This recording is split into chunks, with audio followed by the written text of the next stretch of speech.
Legend leagues cricket tournament September 20 నుంచి ప్రారంభమవుతుంది. October 16 వరకు జరిగే ఈ టోర్నీలో మొత్తం 6 జట్లు తలపడనున్నాయి. ఈ 6 జట్ల మధ్య మొత్తం 25 మ్యాచ్లు జరుగుతాయి. ఈ మ్యాచ్లకు జమ్మూ, శ్రీనగర్, జోధ్పూర్, సూరత్లోని స్టేడియాలు ఆతిథ్యం ఇవ్వనున్నాయి. లెజెండ్స్ లీగ్ క్రికెట్ టోర్నమెంట్ 3వ సీజన్ కోసం వేలం నిర్వహించారు. 6 ఫ్రాంచైజీల మధ్య జరిగిన ఈ వేలం పోటీలో 5 ఆటగాళ్లు రూ. 50 లక్షలకు పైగా పలికారు. దీని ప్రకారం ఈ ఎల్ఎల్సి వేలంలో అత్యధిక మొత్తం పొందిన 5 ఆటగాళ్ల జాబితా ఒకసారి చూద్దాం. అందులో లాస్ట్ నుంచి 5వ వాడు ధవల్ కుల్కర్ని. టీమిండియా మాజీ పేసర్ ధవల్ కుల్కర్ని ఇప్పుడు లెజెండ్స్ లీగ్ క్రికెట్ వైపు మళ్లాడు.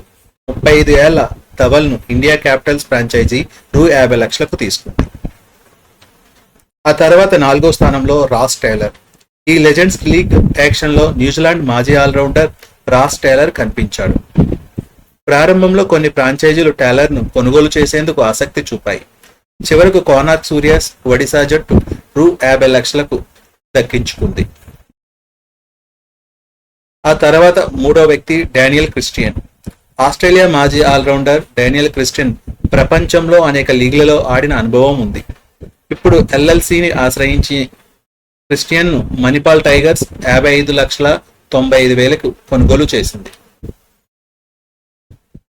ఇక next one Chadwick Walton.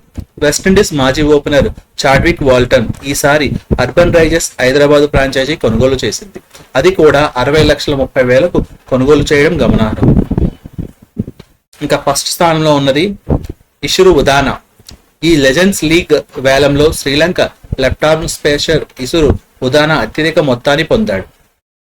61,97,000కు urban risers Hyderabad franchise తగ్గించుకుంది. విశేషం ఏమిటంటే 2020లో ఐపీఎల్ ఆడిన ఉదానా ఆర్సీబీ నుంచి కేవలం 50 లక్షలు మాత్రమే అందుకున్నాడు. ఇప్పుడు రిటైర్డ్ అయిన ఉదానా ఐపీఎల్ కంటే ఎక్కువ ధర వేలంలో అమ్ముడైపోయాడు. సో ఇది ఫ్రెండ్స్ ఈ వేలం పాటలో అత్యధిక ధరలకు అమ్ముడుపోయిన ఆటగాళ్ళు. సో ఈ ఛానల్ కనుక మీకు నచ్చితే షేర్ చేయండి, సబ్స్క్రైబ్ చేయండి, లైక్ చేయండి. Thank you.